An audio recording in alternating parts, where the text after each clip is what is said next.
palavra do Senhor nos diz assim: enquanto Paulo os esperava em Atenas, o seu espírito se revoltava em face da idolatria dominante na cidade. Por isso dissertava na sinagoga entre os judeus e os gentios piedosos, também na praça todos os dias, entre os que se encontravam ali. E alguns dos filósofos epicureus e estoicos contendiam com ele, havendo quem perguntasse: que quer dizer esse tagarela? E outros: parece pregador de estranhos deuses, pois pregava Jesus e a ressurreição. Então, tomando-o consigo, o levaram ao Areópago, dizendo: poderemos saber que nova doutrina é essa que ensinas?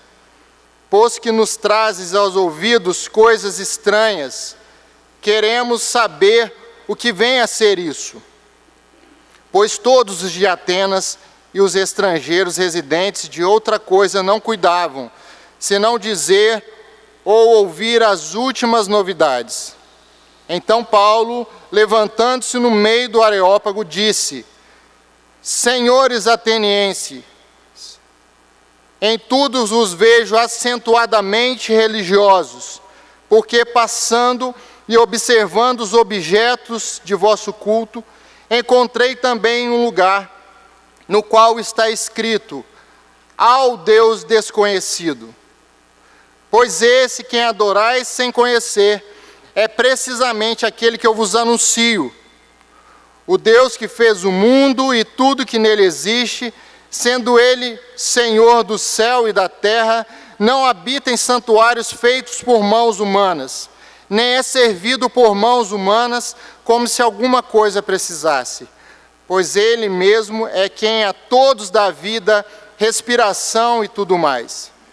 De um só fez toda a raça humana para habitar sobre a terra, sobre toda a face da terra, havendo fixados os tempos previamente estabelecidos e os limites da sua habitação, para buscarem a Deus, se porventura tateando o possam achar, bem que não está longe de cada um de nós. Pois nele vivemos e nos movemos e existimos, como alguns dos vossos poetas têm dito, porque dele também somos geração. Sendo, pois, geração de Deus, não devemos pensar que a divindade é semelhante ao ouro, à prata ou à pedra, trabalhados pela arte e imaginação do homem. Ora, não levou Deus em conta os tempos da ignorância, agora notifica aos homens que todos, em toda parte, se arrependam, porquanto estabeleceu um dia em que há de julgar o mundo com justiça por meio de um varão que destinou e acreditou diante de todos, ressuscitando dentre os mortos. Quando ouviram falar de ressurreição de mortos, uns escarneceram e outros disseram: a respeito disso te ouviremos noutra ocasião. A essa altura, Paulo se retirou do meio deles. Houve, porém, alguns homens que se agregaram a ele e creram. Entre eles estava Dionísio, o Areopagita, uma mulher chamada Dâmaris, e com eles outros mais. Oremos, irmãos. Senhor Deus, acabamos de ler a Tua palavra, que é viva e eficaz. Nós pedimos que o Senhor ilumine a nossa mente, o nosso coração e a nossa vontade para entender os mistérios da Tua palavra e conhecê-lo mais. Nós oramos em nome de Jesus. Amém.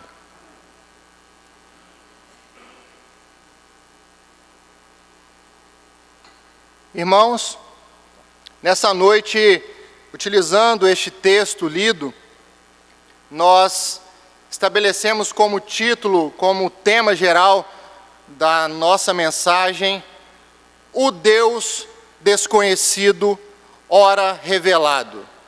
O Deus desconhecido, ora revelado. A pregação que está contida aqui nesse texto lido, a partir do versículo de número 22, é uma das pregações mais famosas de Paulo, de todas as que ele fez, é uma das que são mais famosas. Famosas pelo conteúdo que ela expressa, bem como pela habilidade que ele utiliza a sua comunicação para levar o Evangelho aos que estavam precisando de receber a palavra do Senhor. É uma verdadeira obra-prima da comunicação, porque o apóstolo Paulo aqui, ele utiliza de elementos de identificação, elementos que eram de conhecimento daquele povo, alvo da mensagem, para assim atrair a atenção deles e a partir daí poder mostrar o Deus ao qual ele estava pregando, o Deus de Israel.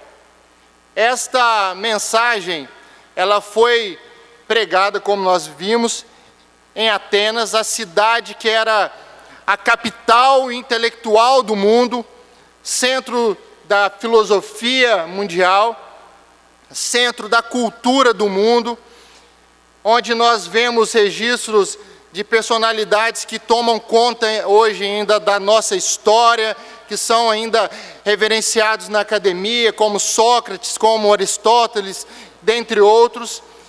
E a importância intelectual do local, bem como toda a imponência da cidade, com seus templos belos, com as suas construções majestosas, com os edifícios, com as suas estátuas, deveriam e impressionavam de fato qualquer um. Mas a verdade é que Paulo, ao chegar nessa cidade, ele não se deixou impressionar por esses fatos. Nós vemos aí no texto lido, no versículo de número 16, que o que impressionou o apóstolo Paulo foi a idolatria dominante na cidade. Em vez de se impressionar com as construções, com a arquitetura, com a beleza do local, que até hoje é visitada, mesmo os templos em ruínas, construções já bem deterioradas, são visitadas nos nossos dias. Naquela época, a beleza superava em muito o que nós vemos hoje. Mas o que impressionou o apóstolo Paulo foi, de fato, a idolatria que dominava a cidade de Atenas. Historiadores registram que, naquela época, havia mais de 30 mil estátuas na cidade. Registram historiadores menções de que era mais fácil achar um Deus lá em Atenas do que achar um homem. Conta-se que um determinado indivíduo saiu com uma lanterna acesa ao meio-dia, como se procurando alguma coisa, e foram perguntar a ele o que ele estava fazendo. Ele respondeu, ironicamente, que estava procurando um homem, porque aquela cidade era, na verdade, uma floresta de imagens. Ela estava sufocada por estátuas de deuses que referenciavam personalidades, reverenciavam o próprio ventre do homem, criando os deuses para cultuar. E isso que gerou toda a indignação, toda a revolta que está descrita aí no versículo de número 16, como nós vimos. O espírito de Paulo se revoltou diante de toda esta idolatria presente lá na cidade. E ele, que estava na cidade, meio que de passagem, só esperando os irmãos Filipe e Timóteo para prosseguir a viagem missionária, porque ele tinha fugido de Bereia, os versículos anteriores mostram isso. Fugindo de lá, ele foi na frente E Atenas seria como se fosse uma cidade para ele descansar uns dias, até que os irmãos Filipe e Timóteo chegassem junto à cidade de Atenas para prosseguirem para Corinto, como aconteceu posteriormente. Mas, como podemos ver aí no versículo de número 17, o fato que ele contemplou na cidade fez com que ele não tivesse lá naquela cidade apenas como mera hospedagem, como um simples turista, mas ele passou, versículo de número 17, a dissertar na sinagoga entre os judeus e os gentios piedosos, também na praça todos os dias, entre os que se encontravam ali. Há uma indignação que gerou uma reação e uma ação concreta do apóstolo Paulo, que passou, assim, a vivenciar um evangelismo intensificado em Atenas, por conta da compaixão que veio a ele e a revolta santa, assim dizer, por ver o povo vivendo naquela ignorância espiritual, vivendo em trevas espirituais. O fato de ter esta passagem, de ter essa revolta, nos leva a fazer um questionamento de passagem, em forma de pergunta. Aquilo que incomoda a Deus, até que ponto tem nos incomodado também? A impiedade que vemos na nossa sociedade, até que ponto essa impiedade tem nos incomodado também? Ou nós temos nos conformado com esse século, com as coisas que estão apresentadas a nós? A imagem vista aqui pelo nosso imaginário, a partir dessa leitura, pode muito bem representar a nossa realidade aqui no Brasil. E essa pergunta precisa, de fato, ser feita interiormente por cada um de nós. Aquilo que incomoda o nosso Senhor tem nos incomodado? Nós temos nos conformado ao que o Senhor requer de nós, ou nós temos nos conformado àquilo que o mundo está impondo como cultura, como sendo correto? E aqui nós vemos que a novidade da mensagem trazida por Paulo se intensificou de tal forma que começou a haver uma certa contenda com os filósofos epicureus e estoicos. Isso está no versículo de número 21. Pois todos de Atenas, os estrangeiros residentes de outra coisa, não cuidavam, senão de dizer e de ouvir as últimas novidades. E o versículo de número 18. E alguns dos filósofos epicureus e estoicos contendiam com ele, havendo quem perguntasse: que quer dizer esse tagarela? E outros: parece pregador de estranhos deuses, pois pregava a Jesus e a ressurreição. Então nós vemos aqui que o fato de ter gerado a revolta no apóstolo Paulo por não se conformar com aquilo que Deus não se conformava, fez com que houvesse uma revolução, por assim dizer, na cidade de Atenas. E toda esta comoção foi a que culminou na pregação que está registrada a partir dos versículos de número 22. Mas, antes de adentrarmos propriamente na pregação, que está a partir do versículo de número 22, nós temos que observar que o apóstolo Paulo, como nós já dissemos, era um pregador atento às circunstâncias em que ele estava inserido, para que, a partir da observação, a partir da constatação do que ele via como necessidade dos ouvintes, ele viesse a trazer uma mensagem que fosse de fato relevante. Quando ele se dirigia aos judeus, ele trazia como fato relevante o conhecimento que os judeus tinham dos patriarcas, dos profetas, e encaixava a revelação do Novo Testamento por meio de Jesus Cristo, o plano da salvação todo encaixado dentro da história que eles já conheciam do Antigo Testamento.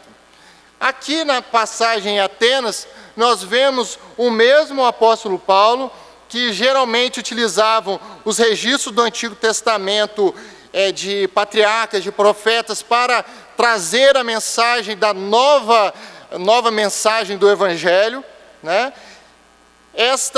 Esse apóstolo, utilizando de outros elementos, como nós já dissemos.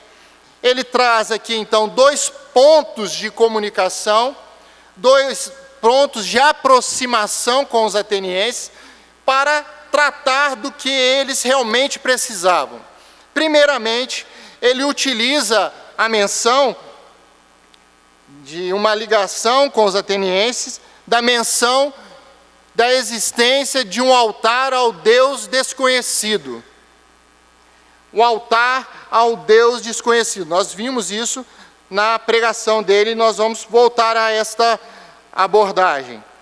Como também uma segunda linha de aproximação, um segundo ponto de aproximação, era em responder àqueles filósofos que estavam sendo alvo ali da mensagem, as pessoas que viviam lá nas praças em Atenas, discutindo as coisas do mundo, de onde nós viemos, quem nós somos, para onde vamos, porquê da nossa existência. Aqueles que estavam a todo momento fazendo esse tipo de questionamento, esse tipo de busca, eles também estariam sendo alvo de uma mensagem cuidadosa do apóstolo Paulo. E aqui, novamente, eu faço um parêntese. O que nós temos feito com as oportunidades que são apresentadas a nós? O que nós temos feito diante daqueles links que são abertos para que nós venhamos a apresentar o Deus que nós cremos, o Deus das Escrituras? Muitas vezes são faladas coisas ao nosso redor que são belas oportunidades para que o Deus desconhecido venha a ser revelado, mas nós deixamos aquilo passar, como que dizendo, não vou perder meu tempo aqui, ou não crendo, em última instância, no poder do Evangelho, ou achando que aquela pessoa não vai receber a mensagem do Evangelho. Fazemos então os nossos julgamentos limitados na condição de ser humano e nos esquecemos da nossa obrigação, que é pregar o Evangelho, que é levar a mensagem do Senhor, e que cabe ao Senhor, este sim, produzir os resultados. Muitas vezes nós agimos assim porque nós queremos pregar, convencer, converter e apresentar o resultado.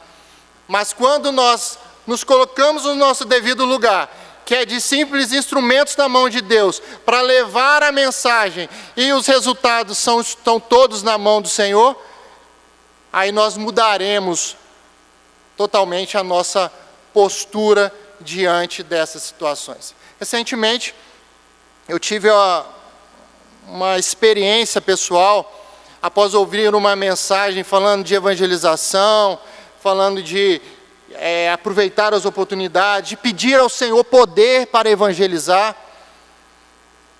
Eu dentro do carro ouvindo a mensagem, depois, logo 5, 10 minutos que parei o carro, eu tive a oportunidade de alcançar uma oportunidade de pregar o Evangelho do início ao fim praticamente, falando a respeito e perguntando a respeito de um objeto que aquela pessoa tinha como uma espécie de proteção para ela.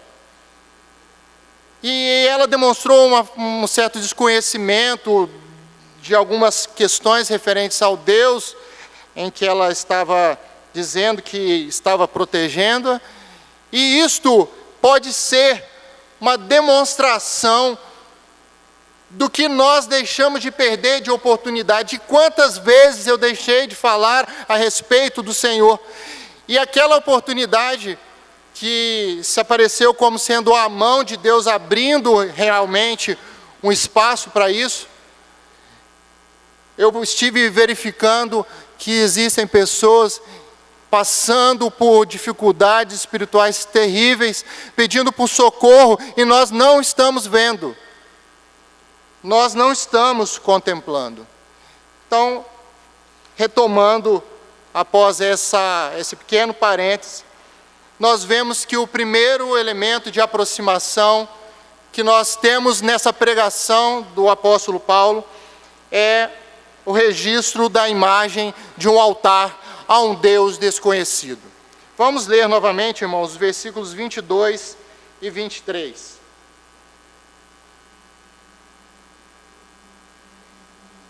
Vamos ler conjuntamente?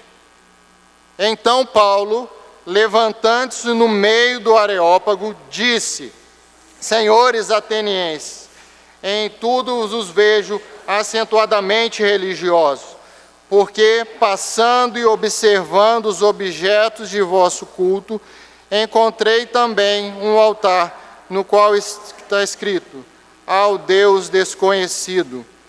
Pois esse que adorais sem conhecer é precisamente aquele que vos anuncio.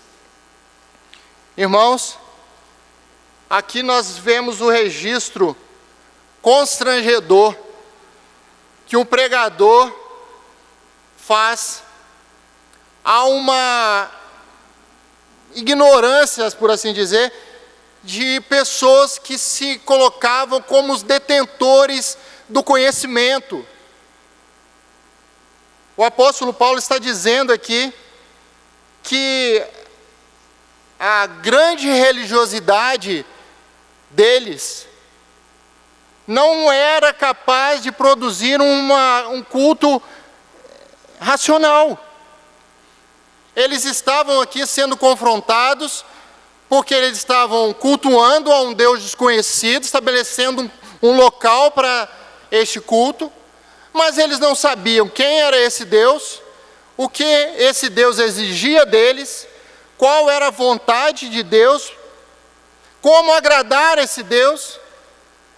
E o apóstolo Paulo, muito embora apresentasse um discurso muito respeitoso, falando senhores atenienses, elogiando a religiosidade deles, a forma deles querer agradar a Deus, muito embora desconhecendo a realidade espiritual, nós vemos então que esta pergunta deveria parecer perturbadora.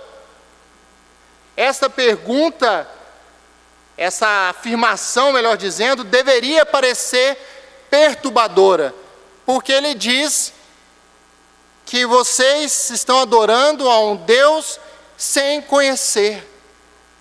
Como adorar um Deus sem conhecer?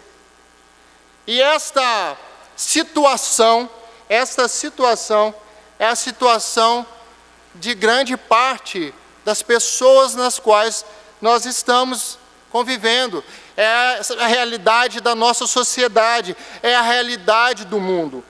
O pastor Leandro Antônio de Lima, ele diz o seguinte no seu livro: muitas pessoas nos dias de hoje, à semelhança dos atenienses, adoram um Deus desconhecido. Nós vemos, portanto, que a mensagem do apóstolo Paulo pregada aos atenienses é uma mensagem para os nossos dias também. É uma mensagem que precisa chegar a nós.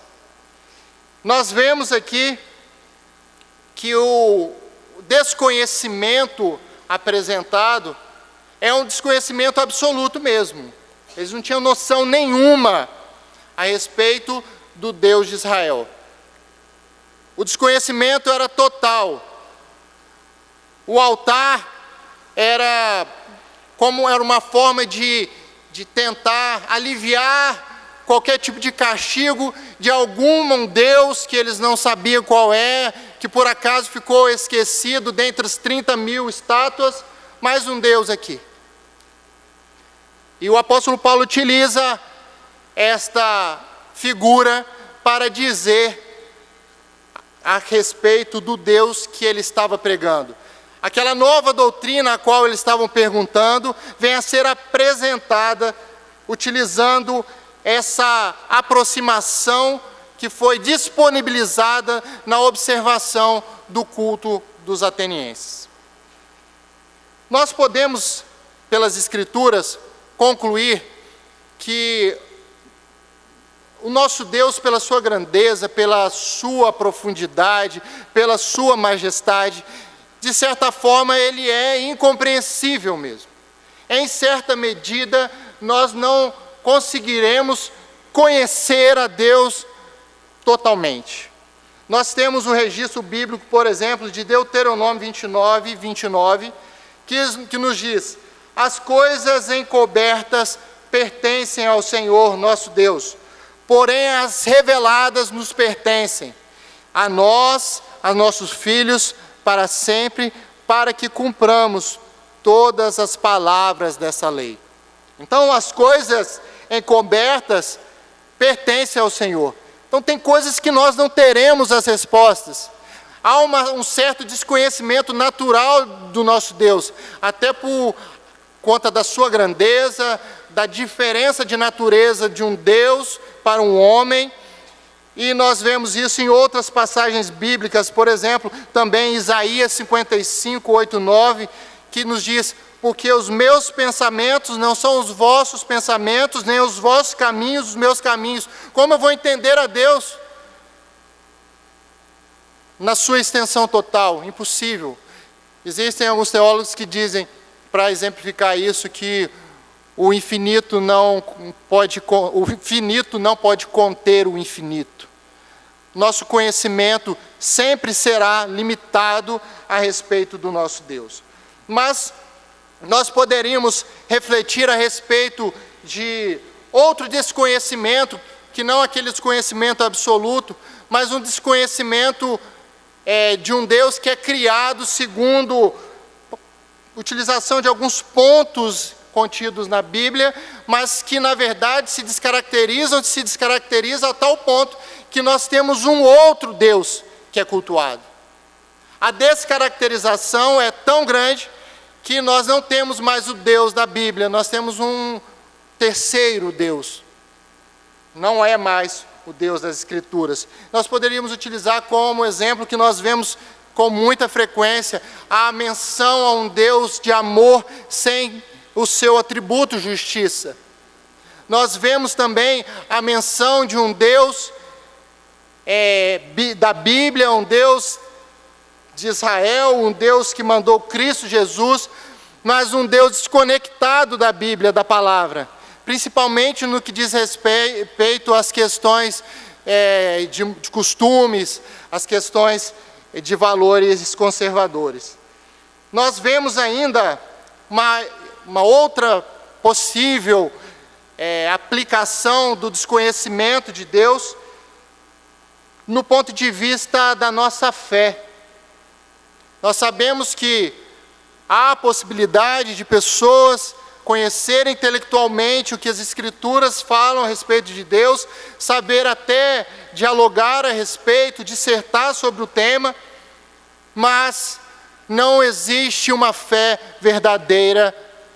E aí se mostra um desconhecimento pessoal, uma relação pessoal com o Senhor.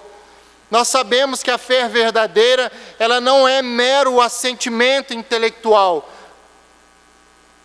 O assentimento intelectual, ele é muito pouco em decorrência de que ele não passa de uma profissão de fé.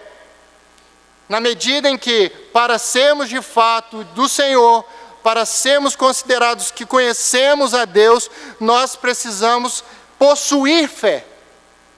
Possessão de fé, portanto, é distinta de profissão de fé. Aquele que possui fé, possui uma fé verdadeira, ele professa a fé em Deus. Mas nem todo aquele que professa uma fé, ele detém fé. Então nós vemos, irmãos, que há um desconhecimento também de Deus nesse âmbito, nesse aspecto, um desconhecimento de Deus como Deus da vida da pessoa. E para que nós tenhamos de fato a possibilidade de afirmar que nós temos conhecimento do Deus, um relacionamento pessoal com Ele, nós precisamos do que é denominado fidúcia, confiança total e restrita nas obras de Jesus para a nossa salvação. É a aplicação de uma entrega verdadeira ao Senhor.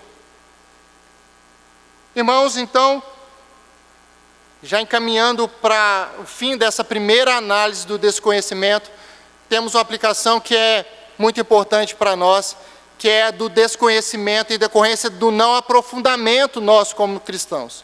Às vezes nós, como cristãos, nós conhecemos o Deus, nós temos uma fé verdadeira, mas desconhecemos um pouco mais a respeito de Deus, do que Ele revelou para nós, por uma apatia nossa, por uma negligência, e isso também precisa ser objeto da nossa reflexão nessa noite.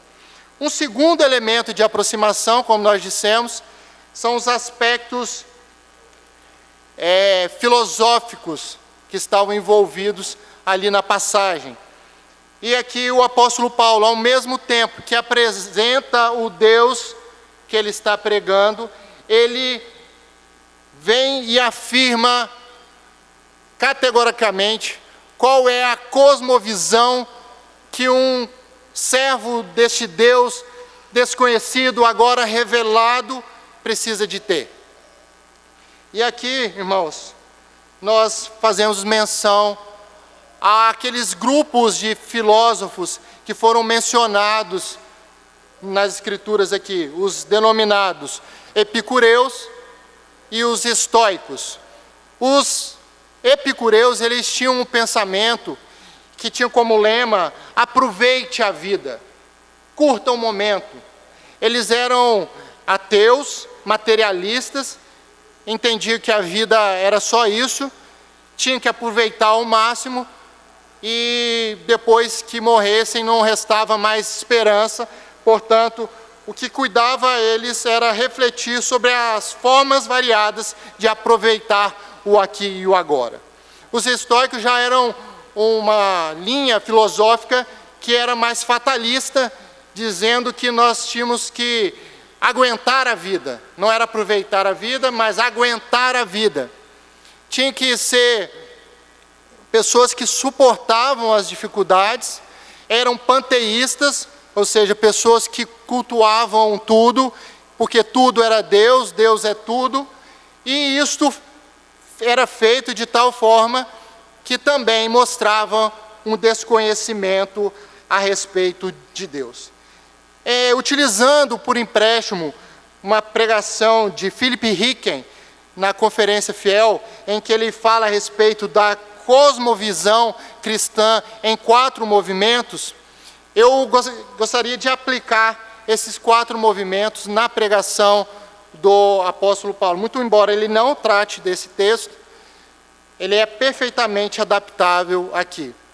No momento em que o apóstolo Paulo está apresentando Deus, revelando esse Deus, ele vem e vai trazendo também a visão de um cristão, a visão que o cristão tem que ter do mundo, que é diferente da visão da cultura, a visão dos filósofos conforme a menção que fizemos.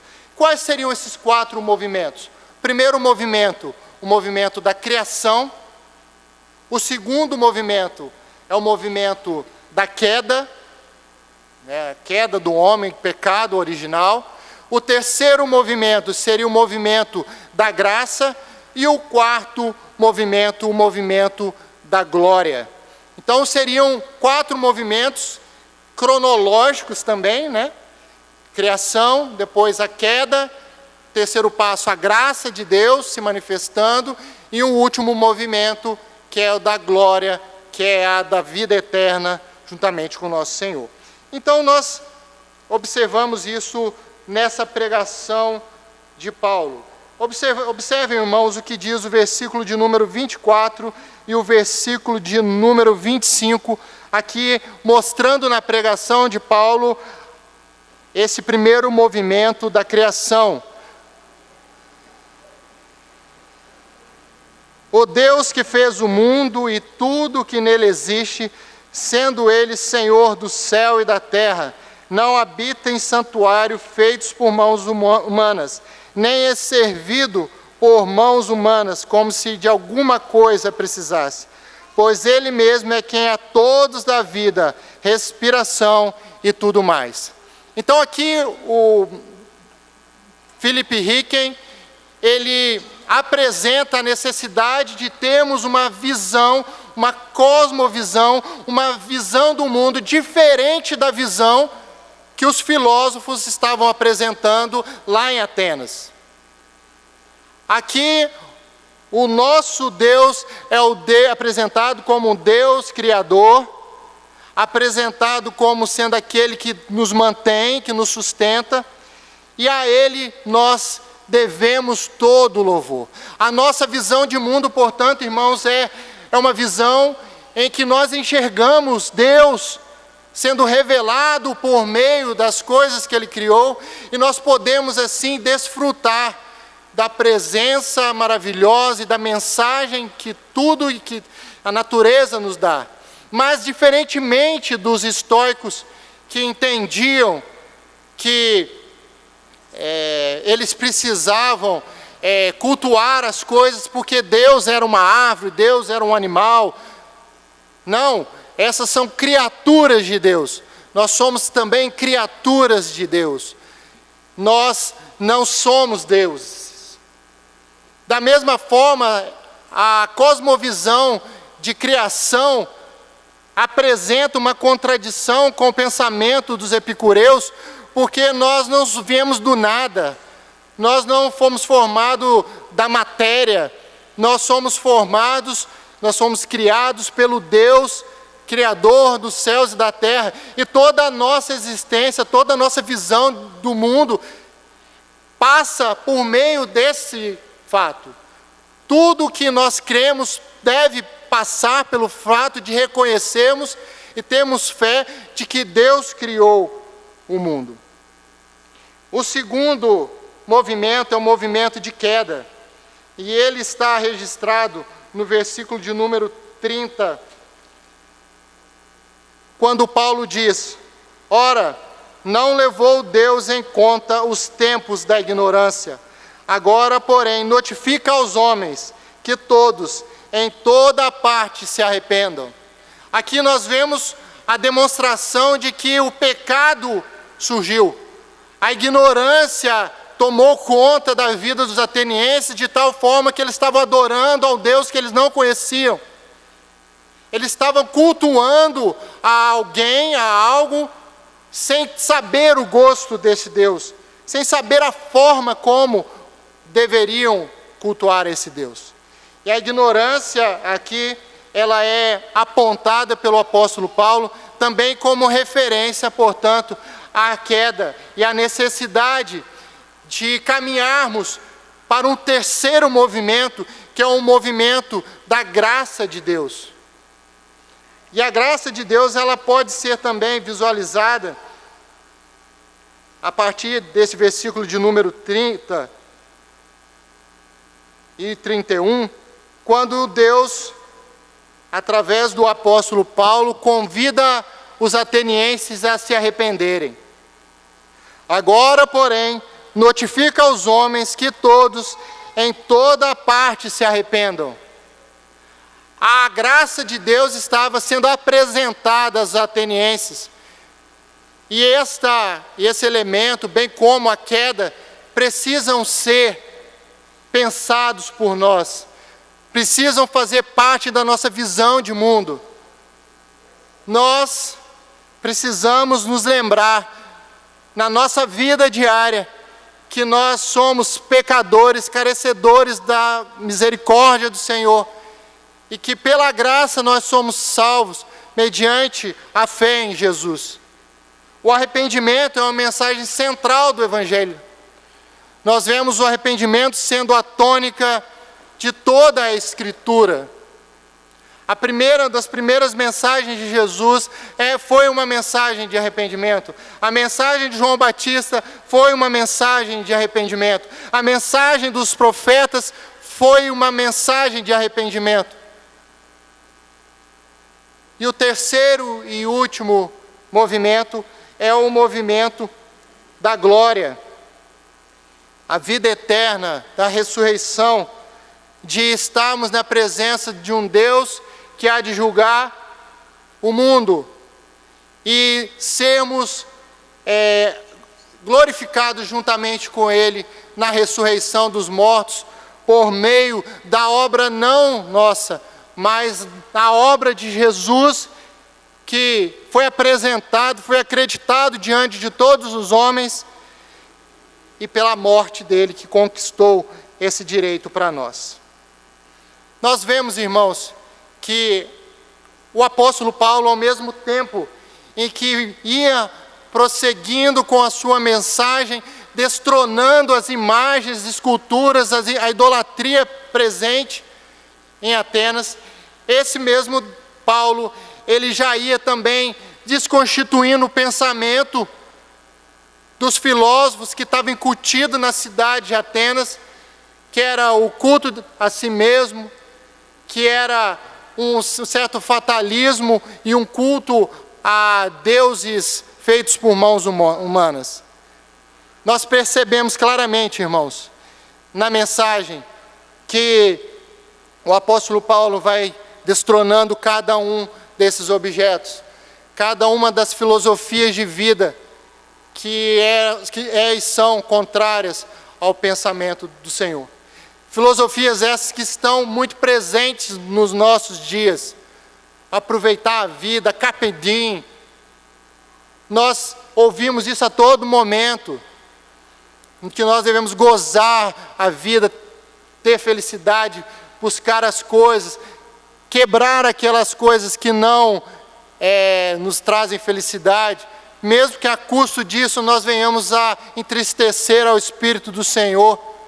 Então, o que fica registrado nessa mensagem do apóstolo Paulo é que nós precisamos ser apresentados ao Deus que Ele apresenta. Nós não podemos mais ficar satisfeitos com a imagem de um Deus que nós mesmos construímos em nossa mente e nos darmos por satisfeitos com isso. O Senhor se apresenta a nós nessa noite por meio de sua palavra. E foram 3 as respostas que nós vimos lá, respostas a essa pregação. O primeiro grupo escarneceu. Um segundo grupo disse: ouviremos em outra ocasião novamente a sua palavra a respeito do seu Deus. E um terceiro grupo pequeno, que aceitou a mensagem do Evangelho, que aceitou o Deus de Paulo que estava sendo pregado naquele dia. Que nós sejamos daqueles que aceitem o Evangelho, o Deus revelado por meio dessa palavra nesta noite. Vamos orar, irmãos. Senhor Deus, nós acabamos de falar a respeito da pregação bela, majestosa, que foi feita pelo apóstolo Paulo, instrumento do Senhor em Atenas. Aquela mensagem que a princípio produziu poucos frutos diante de poucas conversões imediatas, mas que produziu um reflexo na história, e nós podemos ouvi-la, pregá-la nessa noite, ó Pai. Que nós possamos em nosso coração ter fé no Senhor, conhecê-lo mais e mais na nossa vida, nos santificar mais ao Senhor. Coloque a visão do Senhor, a visão cristã, nos nossos corações, na nossa mente, e que nós venhamos a te servir melhor, ó Pai. Que toda a glória, que toda a honra seja ao nosso Deus. Em nome de Jesus. Amém.